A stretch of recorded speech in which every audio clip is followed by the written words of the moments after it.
In this Argos Support video, we will show you how to clean the detergent drawer on your Bush washing machine.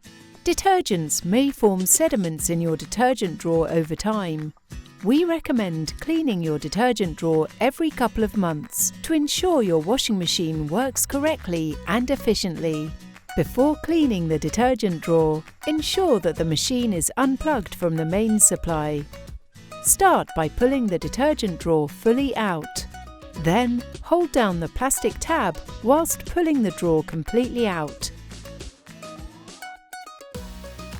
Remove the liquid detergent apparatus and siphon plug. Rinse the detergent drawer under a tap. We recommend using a soft brush to remove stubborn sediment build-up. Once you have rinsed the detergent drawer, wipe the drawer with a soft cloth. We also recommend wiping around the drawer cavity to ensure it is clean.